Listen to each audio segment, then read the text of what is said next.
जब गुनाह का नशा किसी के सर पे चढ़ता है तो उसकी मौत के साथ ही उतरता है, और जब ये नशा सारी हदें पार कर जाता है तो करना पड़ता है एनकाउंटर। बड़े पर्दे पर अपने अभिनय का कमाल दिखाने के बाद मनोज वाजपेयी तैयार हैं टीवी पर अपने नए शो के साथ। आइए मिलते हैं मनोज से। मनोज जी बहुत बहुत स्वागत है लाइव इंडिया। धन्यवाद। टीवी पर आपका नया शो आ रहा है एनकाउंटर, कुछ बताइए किस तरह का शो है, क्या है? इनकाउंटर शो है जो मुंबई शहर में कई सालों से जो मुठभेड़ हुए हैं पुलिस के अपराधियों के साथ में, वो जो फेमस मुठभेड़ हुए हैं उनके किस्से उनके जो है बहुत ही रोचक ढंग से, जिसे कहें कि बहुत ही फिल्म का मज़ा जो है आपको टीवी में मिलेगा जब आप ये शो देखेंगे। उस तरीके से हम बताने की कोशिश कर रहे हैं। इसमें पुलिस वालों की बहादुरी के किस्से हैं, और इसमें हम ये भी दिखा रहे हैं कि जो क्रिमिनल बनना जो है वो कोई बहुत ही कमाल की बात नहीं होती, क्योंकि उनका अंत बहुत ही बुरा होता है। और रोचक है और थ्रिलिंग है।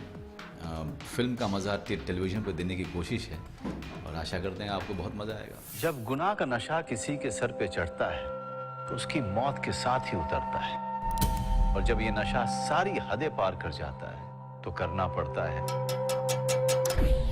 एनकाउंटर। जब आपको सबसे पहली बार ऑफर किया गया था कि आपको एनकाउंटर जैसे शो करना है तो आपको क्या रिएक्शन था?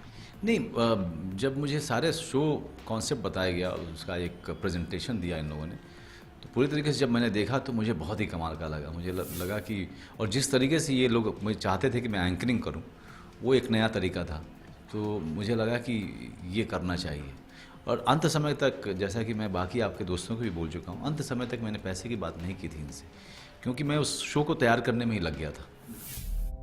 हवा में बारूद की खुशबू, पुरानी दीवारों पर खून के छींटे, खिड़कियों से झांकते डरे हुए लोग, कुछ ऐसा नजारा होता है एनकाउंटर का। आपको एंकरिंग के लिए कितनी मुश्किलों का सामना करना पड़ा कि क्या है और कैसे किया? नहीं, बिना पैसे के तो कोई नहीं करता है। लेकिन मैं ये कहना चाह रहा था कि चूँकि शो इतना रोचक ढंग से इन्होंने सोचा था इसके बारे में कि कॉन्ट्रैक्ट बनने में समय लगा, पैसे की बात होने में समय लगी, क्योंकि बाकी काम में हम लग गए। और जब मैंने इनके पहले दिन की शूटिंग की थी, मुझे अभी भी याद है कि तब उस दिन कॉन्ट्रैक्ट आया था मेरे पास में, अगले दिन मैंने साइन किया था। अमूमन ये होता है कि हम लोग साइन करते हैं, फिर उस पर बैठना शुरू करते हैं, पैसे की बात होती है, डेट्स की बात होती है, इसमें समय लगता है। लेकिन यहाँ पर सबसे पहले तो हमने काम करना शुरू कर दिया, उसके बाद हमने सारी बातें की थी। अंडरवर्ल्ड, डॉन, माफिया, ये सब कितने पावरफुल नाम हैं, लेकिन जब एनकाउंटर होता है तो इन गोलियों के बीच ये सिर्फ नाम होके रह जाते हैं। अगर एंकरिंग की बात की जाए तो एंकरिंग में आप शायद पहली बार कर रहे हैं, तो कुछ अड़चने या कैसी मुश्किलों का सामना करना पड़ा? नहीं, शुरुआत में थोड़ी मुश्किल ज़रूर होती है। पता नहीं चलता कि इसको कैसे सुर को सही किया जाए, कैसे अलग ढंग से इसको किया जाए। जिस तरीके से आप देखते आ रहे हैं उससे थोड़ा अलग देने की हर एक्टर की कोशिश होती है। मेरी भी कोशिश इसमें रही है कि इसको अलग ढंग से मैं करूं, और जब आप देखेंगे तो आपको पता चलेगा कि वो कैसा है। लेकिन एक नया एक्सपीरियंस आपको ज़रूर देखने को मिलेगा। इस शो के अंदर जो एक सिर्फ मुंबई के ही क्राइम्स को टारगेट किया गया, तो इसकी कोई खास वजह थी कि बाकी शहरों पे नहीं, सिर्फ मुंबई पे ही फोकस किया गया? इस सीज़न में, क्योंकि 39 एपिसोड है ये सीज़न, 39 एपिसोड पे कंसंट्रेट कर रहे हैं, तो जाहिर सी बात है हम एक शहर पे कंसंट्रेट करना चाहते थे। और यहाँ पर बहुत सारे फेमस एनकाउंटर्स हुए हैं, फेमस मुठभेड़ हुए हैं पुलिस के अपराधियों के साथ में, तो उस पर हम कंसंट्रेट करें, उसको अच्छे से बहुत बढ़िया ढंग से। जैसा मैंने कहा कि फिल्मों का मज़ा आपको टीवी पे देना चाहते हैं, तो उसमें समय तो लगता है। तो 39 एपिसोड पे ही हमने जो है कंसंट्रेट किया है, और उसको जो है अच्छे से अच्छे ढंग से हम आपके पास लाने की कोशिश कर रहे हैं। एज एन एक्टर की बात की जाए तो आपने सत्या जैसी फिल्म भी की है और साथ ही शूल जैसी फिल्म भी की है, एक पॉजिटिव और नेगेटिव।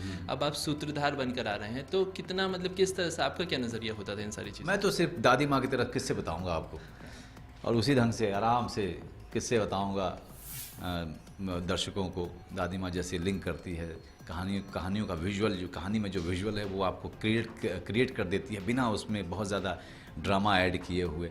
ये कोशिश की है इसमें। इसी समय पे और भी दूसरे सीरियल्स चल रहे हैं, जैसे क्राइम पेट्रोल या साउदर्न इंडिया, जो इसी तरह की कुछ घटनाएं दिखाते हैं, तो इससे आपका शो कितना अलग है? वो देखने के बाद आपको पता चलेगा।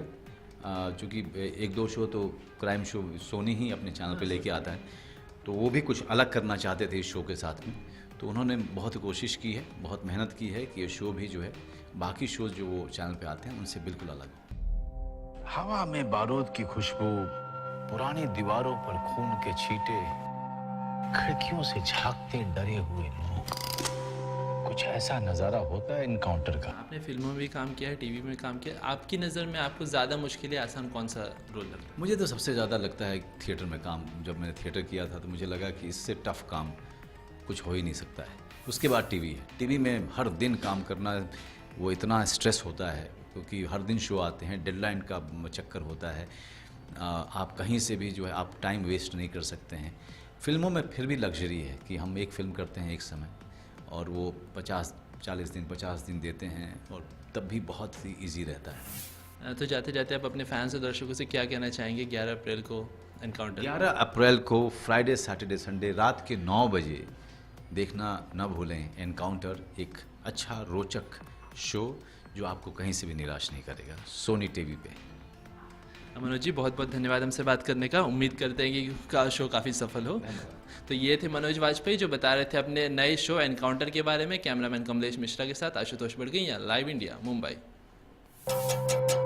जब गुनाह का नशा किसी के सर पे चढ़ता है तो उसकी मौत के साथ ही उतरता है, और जब ये नशा सारी हदें पार कर जाता है तो करना पड़ता है एनकाउंटर।